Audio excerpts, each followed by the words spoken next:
ശബരിമലയിൽ സ്പോട്ട് ബുക്കിംഗിന്റെ എണ്ണം തീരുമാനിക്കാൻ പ്രത്യേക കമ്മിറ്റി രൂപീകരിച്ചു. ഓരോ ദിവസത്തെയും തീർത്ഥാടകരുടെ എണ്ണമനുസരിച്ചായിരിക്കും സ്പോട്ട് ബുക്കിംഗ് ക്രമീകരിക്കുക.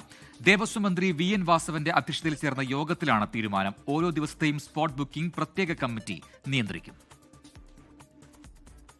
ന്യൂനതകൾ പരിഹരിച്ച് ശബരിമല തീർത്ഥാടനം സുഗമമാക്കാനാണ് പമ്പയിൽ മന്ത്രി വി.എൻ. വാസവൻ അടിയന്തര യോഗം വിളിച്ചത്.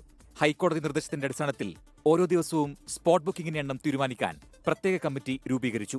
Police chief coordinator, Sabarimala executive officer, special commissioner എന്നിവർ അടങ്ങുന്നതാണ് സമിതി.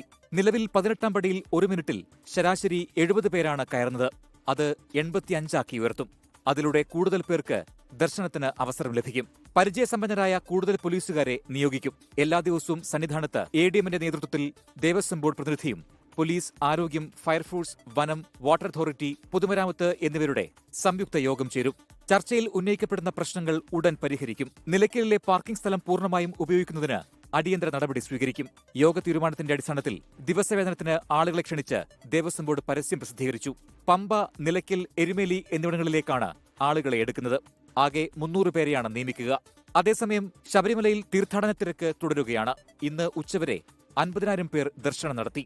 ഇന്നലെ 86,000 പേരാണ് ദർശനത്തിനായി എത്തിയത്. തിരക്ക് നിയന്ത്രണ വിധേയമാണ്.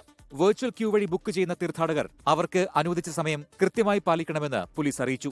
സുരക്ഷയ്ക്കായി 140 അംഗ റാപ്പിഡ് ആക്ഷൻ ഫോഴ്സും ഇന്ന് സന്നിധാനത്തെത്തി. 24 പത്തനംതിട്ട. ലോകത്തെവിടെയായാലും ഏത് സമയത്തും 24 വാർത്തകളും ഓഗ്മെന്റഡ് റിയാലിറ്റി പാക്കേജുകളും എക്സ്പ്ലെയിനറുകളും വിശദമായി കാണാൻ ഞങ്ങളുടെ യൂട്യൂബ് ചാനൽ നിങ്ങൾക്ക് സബ്സ്ക്രൈബ് ചെയ്യാം.